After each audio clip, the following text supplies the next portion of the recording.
فبأي آلاء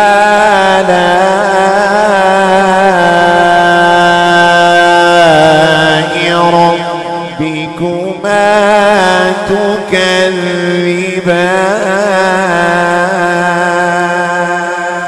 سيدنا محمد وبارك وسلم صلاة وسلاما عليك يا رسول الله يا حبيب الله صلى الله عليه وسلم.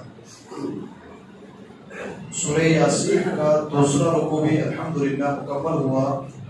تیسرے رکوع کی ابتدائی آیتیں انشاءاللہ سماعت کرتے ہیں، جس میں اللہ عز و جل ارشاد فرماتا ہے وَآیَةٌ لَهُمُ الْأَرْضُ الْمَيْتَةُ أَحْيَيْنَاهَا وَأَخْرَجْنَا مِنْهَا حَبًّا فَمِنْهُ يَأْكُلُونَ وَجَعَلْنَا فِيهَا جَنَّاتٍ مِّن نَخِيلٍ وَأَعْنَابٍ وَفَجَّرْنَا فِيهَا مِنَ الْعُيُونِ لِيَأْكُلُوا مِنْ ثَمَرِهِ وَمَا عَمِلَتْهُ أَيْدِيهِمْ أَفَلَا يَشْكُرُونَ. گزشتہ روز کفار کے ایک عقیدے اور ان کے رد کو اللہ نے بیان فرمایا، آوا گون کا. بھئی اس جنم میں اگر اچھے کرم ہوں تو پھر دوسرا جنم ملے گا. قرآن نے اس کی تردید کی، کیا وَإِن كُلٌّ لَمَّا جَمِيعٌ لَدَيْنَا مُحْضَرُونَ. جتنے گئے اب وہ دوبارہ پلٹ کر دنیا میں نہیں آئیں. ہاں آئیں گے کہاں؟ کہ ان سب کو قیامت میں ہم اپنی بارگاہ میں حاضر کریں. یہ ایک عقیدہ ان کا جو تھا اس کا رد بھی ہو گیا، اور ہمارا عقیدہ کیا ہونا چاہیے یہ بھی بیان فرمایا قرآن. اب دوسرا، بھئی زندگی ہے، گزار لو، ختم، اس کے بعد تو کوئی حساب کتاب تو ہے نہیں. ان کا عقیدہ بھئی ملی ہے کیسے بھی گزار دو، کوئی پوچھنے والا ہے نہیں گزر جانے کے بعد کہ آپ نے کیا کیا اور کیا نہیں کیا. یہاں پر اللہ تبارک و تعالی انسان کے فنا ہو کر دوبارہ پیدا کیے جانے کا جو عقیدہ، ان کا عقیدہ وہ نہیں. یہ زندگی ہے گزار دیجئے، بس بات ختم ہے. کیسے گزاریں گے، کیا کریں گے، کا کوئی پوچھنے والا تو بات میں ہے نہیں. کہا انسان جلا دیا جائے گا، جلانے کے بعد اس کی ہڈیاں ختم ہو جائیں. اب کون ہے اس سے سوال جواب کرے؟ یہ تو یہی سمجھتے ہیں.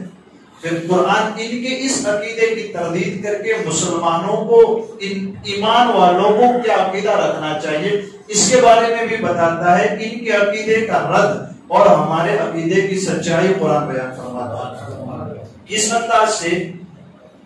ایگزامپل کے ذریعے.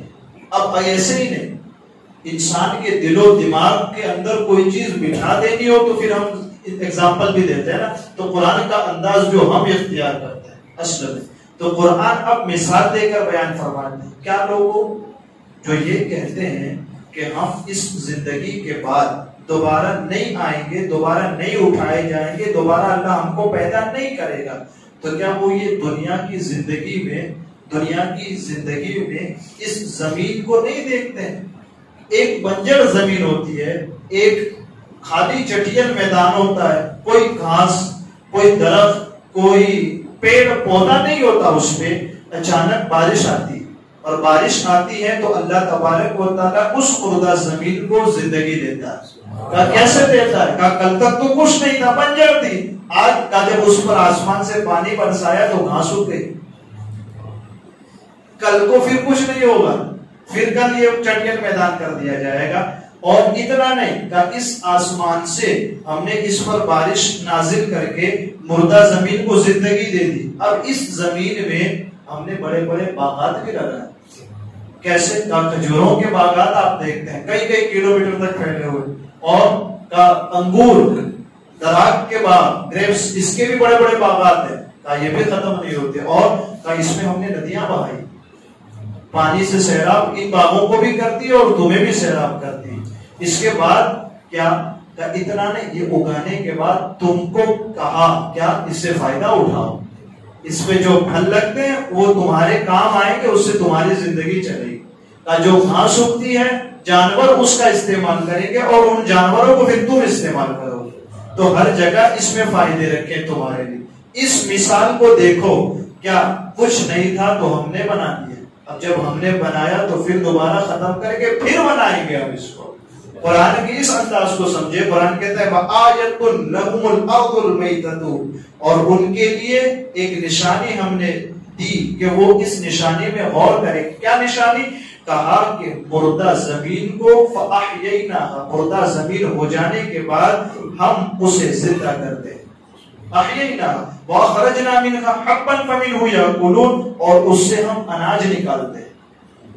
کچھ نہیں تھا بھائی زمین میں، پھر بارش آتی ہے، بارش آنے کے بعد اس سے پھر اناج نکلتا ہے، سبزہ ہر چیز نکلتی ہے. فَمِنْهُ يَأْكُلُونَ، پھر اسے تم اور ہم کھاتے ہیں.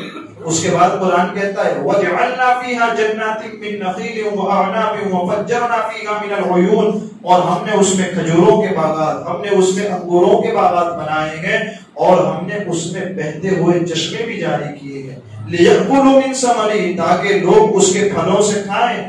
اور وَمَا عَمِلَتْهُ أَيْدِيهِمْ، اس کو کھاتے وقت خیال کس چیز کا رکھیں؟ ان میں سے کوئی چیز انہوں نے نہیں بنائی. وَمَا عَمِلَتْهُ أَيْدِيهِمْ، زمین میں دانا اگرچہ انسان نے ڈالا ہے، زمین میں دانا بیج بونے کے بعد پانی اگرچہ انسان نے پلایا ہے، کھاتر اگرچہ انسان نے دیا ہے، لیکن آپ دل سے بتائیں کہ جب وہ دانا انسان ڈال کر کے واپس آتا ہے تو اسے بالی میں کون تبدیل کرتا ہے؟ سبحان اللہ. اور بالی سے بالی نکلنے کے بعد اس بالی کو درخت میں کون تبدیل کرتا ہے؟ اس کی شاخیں کون نکالتا ہے؟ اور شاخیں آ جائے تو پھر ان پہ پتیاں کون ڈالتا ہے؟ پتیاں نکل جائے تو پھر پھول کون ڈالتا ہے؟ اور پھول آ جائے تو پھر اس پہ پھل کون ڈالتا ہے؟ جو دانا ڈالا ہے، پھر یہ مت سوچنا کہ یہ میں کر رہا ہوں، بھئی دانا تو میرا ہے تو مطلب میں نے درخت اگایا ہے، یہ مت سمجھنا. دانا ڈالنا تمہارا کام تھا، ہر چیز کرنا ہمارا کام. ہم چاہے تو اس دانے کو وہی سوا دیں، اس سے کوئی پھل نہ نکلے، لیکن تم دانا ڈال کر کے ہٹ گئے، اب ہمارا کام ہے اس کو پروان چڑھانا، اس کے اوپر پھل آنے تک اس کو بڑا کرنا. یہ اللہ تبارک و تعالیٰ کی قدرت کاملہ ہے. قرآن اس کو بیان فرماتا ہے وَمَا عَمِلَتْهُ أَيْدِيهِمْ، یہ تمہارے ہاتھوں نے نہیں کیا. اچھا جب مولا یہ تو نے کیا تو پھر ہماری ذمہ داری کیا؟ قرآن کہتا ہے أَفَلَا يَشْكُرُونَ، کیا اتنا سارا میں نے کر دیا تو اب شکر نہیں کرو گے؟ ایمان لا کر اس رب کا شکریہ نہیں ادا کرو گے؟ مولا یہ زندگی عطا فرمائی اور اتنا بہترین نظام دیا، اب ہمارے اوپر ذمہ داری ہے کہ ہم ایمان لا کر تیری عبادت کریں. اب مثال کے ذریعے ان کا بھی رد ہو رہا ہے اور ہمیں اپنا عقیدہ کیسا رکھنا چاہیے اس کو بھی بیان فرما دیا اللہ تبارک و تعالیٰ نے کہ جو زمین پہلے کچھ نہیں تھی، بنجر تھی، بارش آ کر کے ہم نے ہرا بھرا کر دیا، اب کل کو پھر یہ ہری بھری زمین پھر بنجر بن جائے گی، ہم پھر دوبارہ اس زمین کو تیسری بار چوتھی بار پھر ہرا بھرا کر دیں گے. اس نشانی کو تم دیکھتے رہو کہ تمہاری زندگی ہماری زندگی کل کو کچھ نہیں تھی، آج زندگی ہے، کل کو ختم ہو جائے گی. تو پھر جس طرح اس بنجر زمین پہ پانی ڈال کر ہم دوبارہ انہیں تر و تازہ کر دیتے ہیں، اسی طرح انسان کے مٹی میں مل جانے کے بعد دوبارہ ہم پھر اسے زندہ کر دیا جائے. یہ تبارک و تعالیٰ مجھے آپ کو اہل سنت سے زیادہ علم و عمل کی توفیق عطا فرمائے. قرآن مقدس کو سیکھنے، سمجھنے، اس کے ترجمے تفسیر کو یاد رکھنے، دل میں بسانے، عمل کرنے کی اللہ تعالیٰ اپنے حبیب کے صدقے توفیق عطا فرمائے.